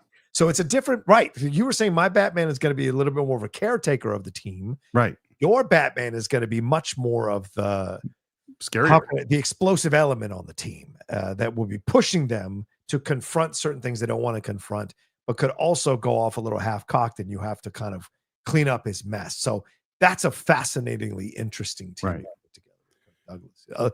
He's the fulcrum, I guess, from which it all goes through. So yeah, I love that. Okay, so we thought we'd add 2 more from the Bat universe to round out the 10 characters on the DC side of things. So we should go with our Catwoman, right? Steve, Catwoman is yes. So take it away, my friend. Who do you have for Catwoman? Well, unfortunately, I'm taking one of your characters from elsewhere in your universe. She is showing up as Catwoman in mine. I wanted someone obviously with strength, real sexiness, and real mysteriousness, like the ability to not be 100% pinned down. And so my Catwoman will be played by Lauren Bacall. Oh, interesting. Nice. So your Batman is Kirk Douglas and Lauren Bacall. Ooh, man. That's fireworks. Yep. So is there a scene from any of the movies from Lauren Bacall that like kind of... Oh my God. Could you, I can totally imagine them dancing together at a Bruce Wayne gala. Yeah. And I absolutely can imagine a chase across the rooftops with the 2 of them. Yeah. Wow. I love that. So I went back and forth. Well, I don't want to say back and forth. It implies 2 people. I went through a number of people, and I visualized a number of people as Catwoman. Like Marilyn Monroe was in the mix. Oh, Audrey Hepburn was in the mix. Sure. Kim Novak was a possibility. But in the end, I settled on someone who could A, fill out the costume, B, who has destroyed powerful men in her wake in real life, and someone who at the time that she was famous. I think I know I think I might know where you're going. Men would worship the ground she walked on. And I needed someone who could go toe to toe with Gregory Peck and make Gregory be a little nervous. And I thought, who better than Ava Gardner as Catwoman? Because Ava Gardner brought Sinatra to his knees at the top of his game. And Ava Gardner would use men and toss them out the whole time because she was that wanted. She was that beloved by men. Sometimes we forget the greatness of Ava Gardner. She had that energy, man. The whole male world went crazy for Ava Gardner. And so to have her play Catwoman in the tight leather outfit with the ears or the eyes rather, all of that, and have her going toe to toe with Gregory Peck would be amazing in my opinion. And so that's why I went with Ava Gardner. So as you were describing her, I thought you were heading towards Elizabeth Taylor, which also would be interesting She was in my mix as well. She was in Yeah. my mix as well. Yeah. What's interesting, so here the way I would see it is that with Gregory Peck going up against Ava Gardner, Yeah. he never can quite reach her. She's Nope. always going to be a little bit beyond him. Yes. Whereas Lauren Bacall and Kirk Douglas going against each other, it's going to be one up and then the other up and one up and then the other up. Right. Because Right. you know what I mean? So the dynamic is very different when you have those different actors. Yeah, I wanted a Batman who was in control, like you said, in control of the Justice League, and because he's the most solid of everybody, but can't get the edge on Catwoman because she's going. And plus, you could see Ava Gardner like stealing shit and leaving a little smile, and the people almost are happy that she stole stuff from them because they love her so much, And so I could see that energy, and Gregory be unable to. And it would frustrate him, kind of like the Adam West Batman with Catwoman through the entire series. So I like that energy. I like a Batman that can't quite get Catwoman fully. That's my favorite kind of Batman and Catwoman relationship. So yeah, sure. So we have reached the point where we are not just going to talk about arguably the greatest villain in the Batman world. We're not just going to talk about arguably the greatest villain in all of DC. This might very well be the greatest villain in all of comics. John, who do you have to play the Joker? Listen, there's a lot of names rolled through here. Anthony Perkins, Richard Widmark was a consideration for a very long time. Even Frank Gorshin, who would qualify for classic actors from that time who did a great Riddler, but I always felt his Joker probably would have been even better if he had got a chance to play it in the Adam West series. But in the end, I'd settled. This is my most out of left field choice. And I think actors are inspired and excited to play against type and destroy people's love for them if they played one character for a long time. And I thought, wouldn't it be interesting to have arguably our greatest comedic actor play the Joker? And that is Charlie Chaplin. Because Charlie Chaplin, you read the stories of him directing people and the hell he put these actors and actresses through to make his movies. Imagine that energy put into the Joker. Imagine the joy. And listen, when you watch the old Charlie Chaplin things, the Tramp is a little bit of an imp. The Tramp fucks with people.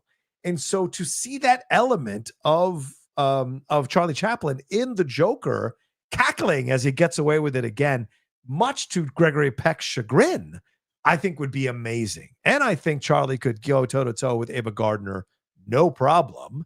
And so I think and I would love to see Charlie's version, who did a beautiful job as the great dictator, giving us a lesson that we sadly still need to listen to today, to see him through an evil lens to play a character like the Joker. And we would have to love the Joker. We have to love the Joker, even though we know he's evil. And I think Charlie could make us do that.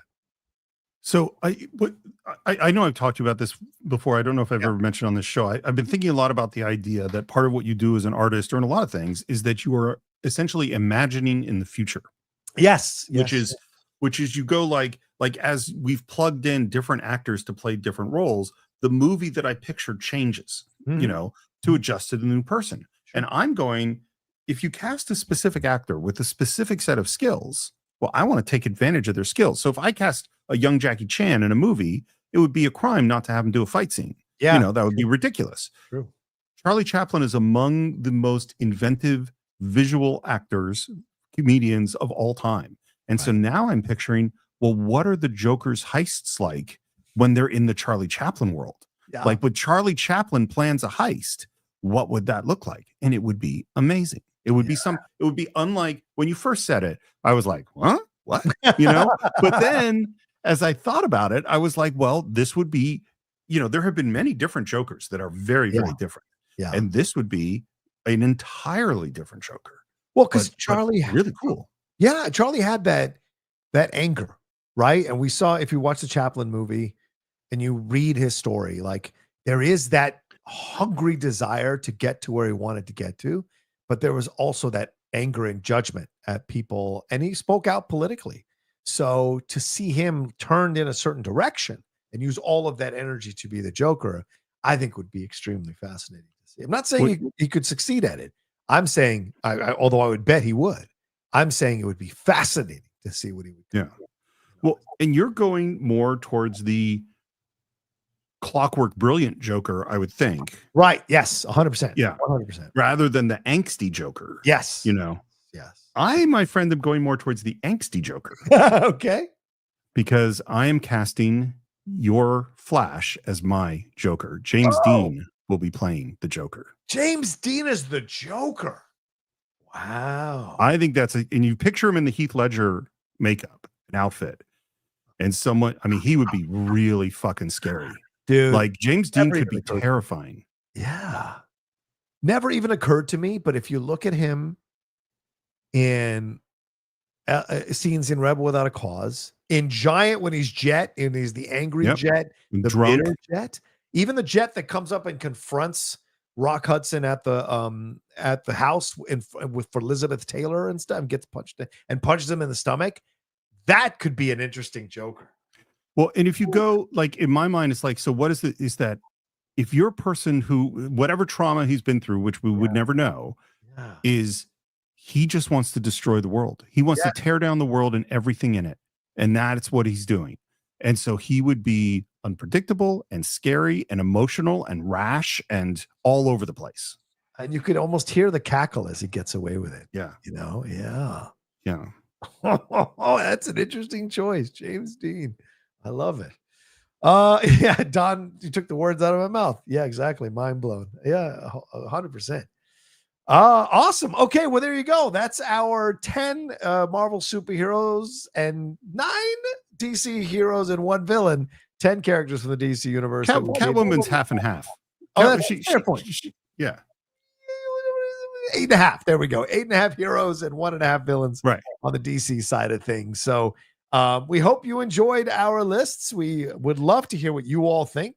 Leave your lists down below. Were we right? Were we off? Did we blow your mind, as Don Ronaldo McWhiskey pointed out? Or did you enjoy our list and did it jog some other thoughts? And hopefully the actors we've mentioned will inspire some of you all to go back and see their work, because classic movies are still so foundationally important to understanding films. And we love to champion classic movies on the Cine-Files. So hopefully this inspires some of you all to go back and either rediscover or discover some of the great work from these actors that we talked about from the golden era of Hollywood. Steve, is there anything more you want to say before we move on to the questions on this?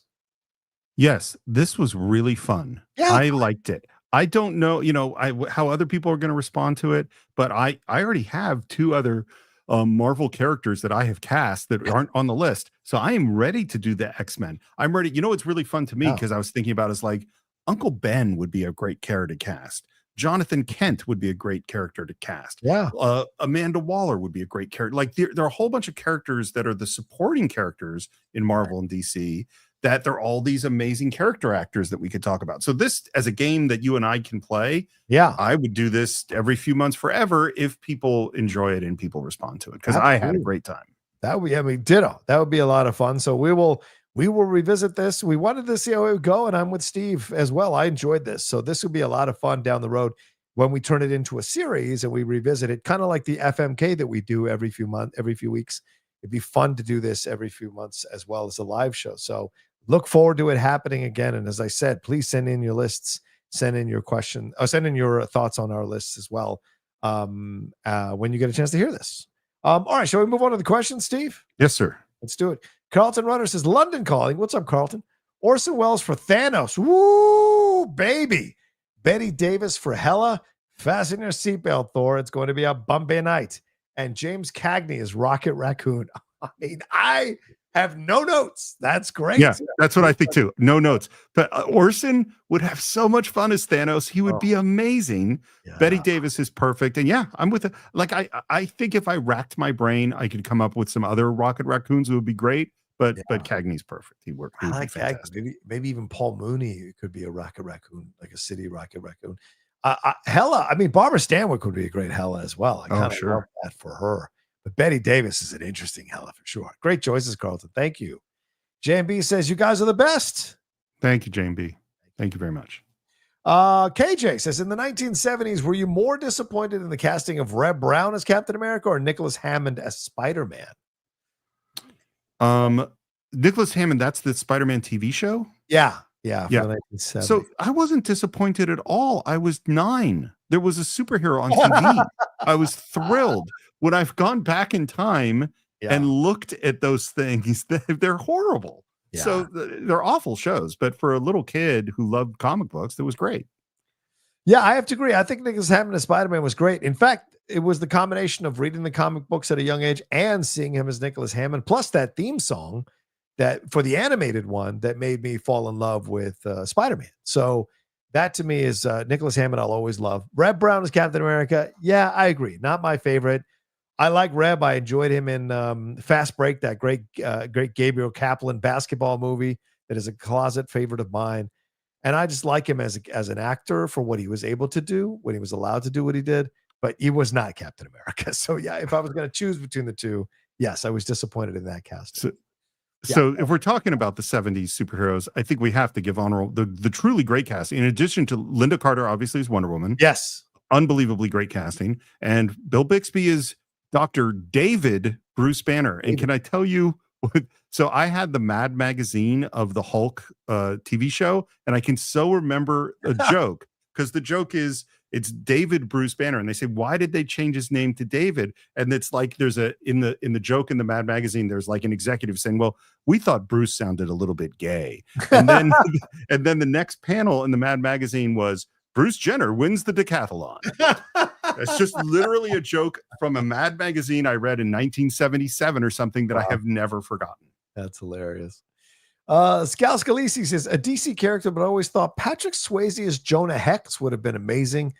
P.S. Digging into this scarred gunslinger always intrigued me. Yeah. I mean, it's hard to not cast Clint Eastwood as Jonah Hex because that is Jonah Hex, you know? Right.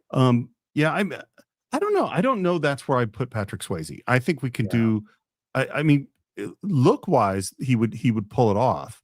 Right. But I think there's more kind of charisma, and I think he wants a different kind of character. That's not where I see Patrick. It'd be an interesting Jonah Hex, and you'd have to make the film work for him, because I agree he's not the conventional choice. Yeah. So the film would have to support the choice, which is not easy to do. So you'd be adding more work to the filmmakers and creatives to get that right, to sell that choice. Whereas the Eastwood choice, the film doesn't necessarily have to be great. I think I think the Swayze one has to be damn good in order to validate the choice. KJ says it's a YouTube crime that Steve Morris doesn't guest host on the Geek Buddies. Yeah, we got to find that. I mean, we do crossovers all the time, but we got to find that time to get Steve on there for sure, for certain topics or a certain subject or a week when the four of us want to get together for sure. Thank you, KJ. Right. I love the Geek Buddies. So anytime I'm always available. Yeah. Excuse me. Don Ronaldo McWhiskey says, I just want to send support for this fantastic conversation. Oh, thanks. Don. Thank you so much. Thanks, Don. Look at those cheeks. Don, look at those cheeks on his cheeks. Alan Smithy says, Timothy Carey is the Joker. Thanks for the show. Timothy Carey? I don't know Timothy Carey. I literally just did the same thing. I'm Googling it this second. Oh, that guy. Oh, interesting. Okay. Yeah, I see him more as Clayface, but sure, I could see the Joker as well. I don't know him well enough to think. I think people focus so much on the visuals. Does this person would this person look good as that? Yeah, and that is not where my brain is first. My brain is on what is their essence? Who are they as an actor? What is their range? Where would it be interesting to push them as an actor to do different stuff? And the visuals, some of them, like we said, Superman, obviously the visuals are really important. Other ones, not as much for me, Yeah. Well, they worked together, him and Kirk Douglas, on Paths of Glory. So you'd be reuniting them for your Batman Joker. So interesting. There you go. Great movie, Paths of Glory. We talked about doing that for years. Yeah. Such a good movie. KJ says, could you name a time when casting in a role took you out of the movie? Oh, sure. I will tell you this right now, because I just saw that horrific Esquire list of the top 25 comic book movies. And Watchmen has no business being on there in the top 25 comic book movies, even though I do enjoy the director's cut of that movie. But every scene with Malin Ackerman takes me out of that movie. She is incredibly miscast. Was it Sally Jupiter, I think is that the character's name? Yeah, that's the character. Yeah. She is incredibly miscast as Sally Jupiter. It's the wrong choice for Sally Jupiter on so many levels. And so it frustrates me because it's the one casting choice in the movie that doesn't work, yet she's so important to the movie that I can't 100% love the film, even though I do enjoy watching the scenes without her and maybe some of the scenes with her. But yeah, no, that's a casting that I remember took me out of the movie. What about you, Steve? Do you have anything? KJ, I'm really sorry. I'm coming up blank. This is where my skill set isn't always. I'm going like, okay, well, first of all, as I said many times, my tendency is always to blame the director and the script before I blame the actor. Like Green Lantern's a terrible movie, and Ryan Reynolds is not who I would cast as Hal Jordan. But I actually don't blame Ryan Reynolds. I blame the movie. I think he could be an okay Hal Jordan. It wouldn't be my top choice, but I really am bad at coming up with things on the spot like this. I will contemplate it and I'll try to remember one later. Yeah. Interesting. Okay. Let's see. We got another one. Don Ronaldo. What's up, Don Ronaldo? He says, where do we put Edward G. Robinson from Key Largo? Ooh. The Penguin, right? Where would you put him? Oh, that's really good, dude. That's a good call. I mean, he could be make him like an evil penguin. Gee, yeah, would be great. Yeah, I think that's a great call. Yeah. Anything else on the fly that you can think of for him? Edward G. Robinson. I'm running through different things. Oh, he would also be one of the other gangsters in Gotham. I forget his name. The Italian of the family, but I think the Penguin is better. Carmine Falcone. Yeah. I started to think of him as Kingpin, but I just don't think he can pull off Kingpin. I'm trying to think because the thing, Edward G. Robinson, again, he's Edward G. Robinson. His range isn't gigantic as far as I'm concerned. Right. Actually, you know what? How about the Lizard? Spider-Man. Connors.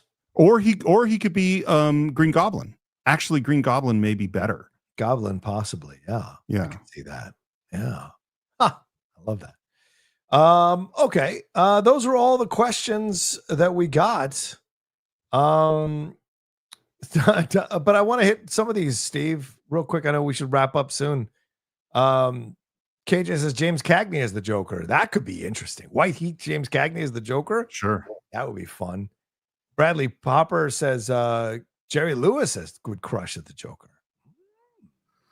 Well, what's interesting about Jerry Lewis, I don't know. See, if it's either that you're going back to a more comedic Batman and Joker.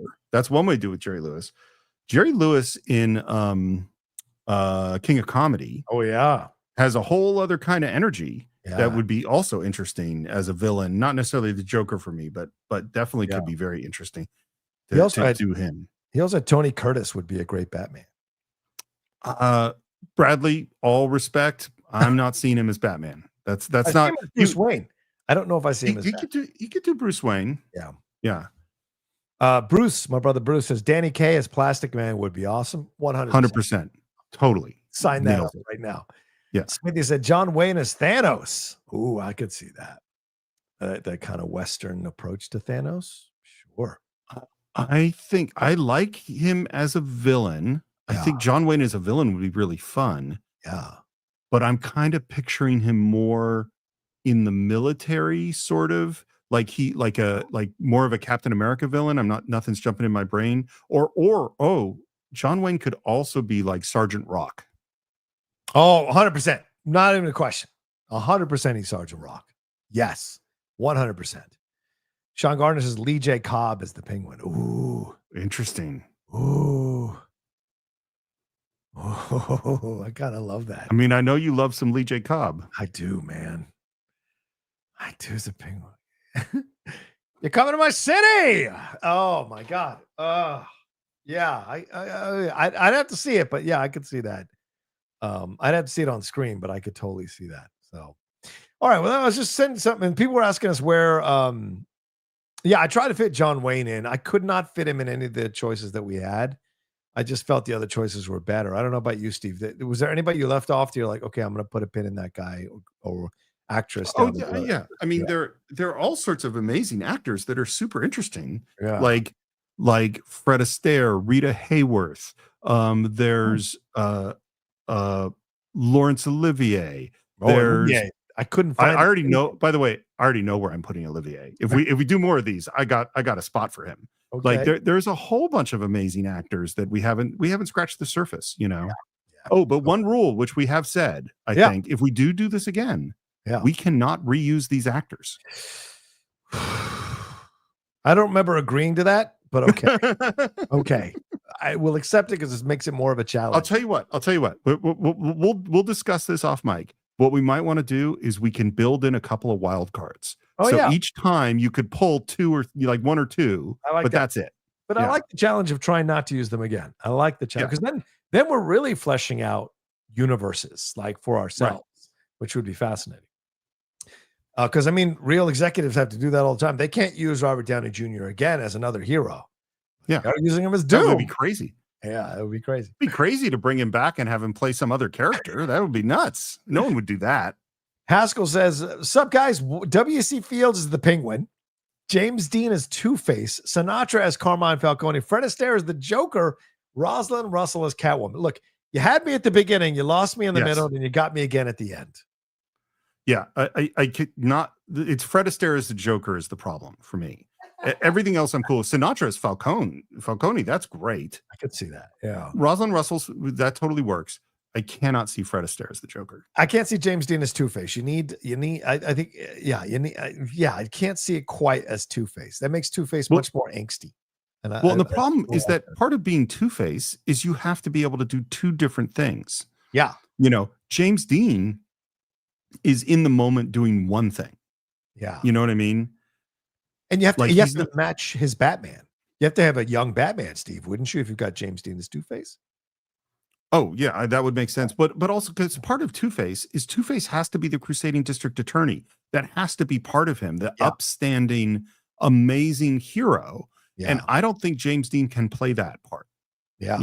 Fair point. KJ says, when can we hear how Steve Morris's review of the Fantastic Four? Well, I'm sure we're going to do a short later this week on the movie when Steve finally sees it. When are you seeing it, Steve? Tomorrow. So we will definitely record a short and have it up on the Cine-Files, and that'll be up there for people to listen. It'll be a short. So if you've got to be a patron, $5 and above to be able to get the shorts. Is that correct? So that's where it lives. Our shorts live there. A lot of our reviews live there. So if you want to support us through the Patreon, it's $5 a month, and you get access to all the shorts and be a part of things. So yeah. And we should say, you can join for $1, and that'll give you small perks like this each month schedule. Yes. But you can also just join the Patreon for free for no money. And we occasionally do, like we released the short we did on Superman reviewing that went to everybody. So if you were in the free tier, you got that. And down the line, I don't know if the Fantastic Four review will be one of these things, but every month or two, we release things to the free tier as well. That's true. Very true. All right. Well, there you go. Let's wrap it up there as we're almost hitting the 2-hour mark. Thanks to everybody for joining us here. And thanks to everybody who's listening to this episode on our podcast feed. If you guys are just stumbling upon us, you can always subscribe to us at the Cine-Files on wherever you download podcasts. Steve, another fun show, brother. Great stuff. Nice suggestion. What do we have to tell the people here who are listening to us or watching us? Well, we spent a lot of time talking about patreon.com/the Cine-Files, and also mention Apple Podcast. If you want to buy or stream all the movies that we reviewed, unfortunately, you cannot watch our fictitious versions of the Marvel and DC universes cast with classic film actors, although that would be pretty fun. But you can go to cinephiles.net to check out all the films we reviewed there and listen to all our podcasts there. It's Cine_Files on Twitter. It's the Cine-Files podcast on Instagram. We're also on Facebook, of course. And if you want to leave some reviews for these things, comments here on YouTube or reviews everywhere else, that would be fantastic. And if you want to reach me, it's SR Morris on Twitter and SR Morris1 on Instagram. And you can reach me at The Rocha Says, Twitter, Instagram, YouTube, Twitter, Instagram, Blue Sky, and Threads. And if you want to subscribe to my YouTube channel, after you subscribe to this YouTube channel down below, please head over to my YouTube channel, youtube.com/John Rocha Says. Marching towards 50,000 subscribers. We'll be doing our spoiler review of Fantastic Four with the Geek Buddies live Monday nights. Tomorrow night at 5 p.m. PT is the plan. So come and join us for that. But there's all kinds of content going on over there. So head on over there as well. All right. Thanks so much for joining us. Take care of yourselves. Be well. And we'll talk to you next time with another brand new live episode here of the Cine-Files. Peace to all of you from Steve and I. Until then, take care.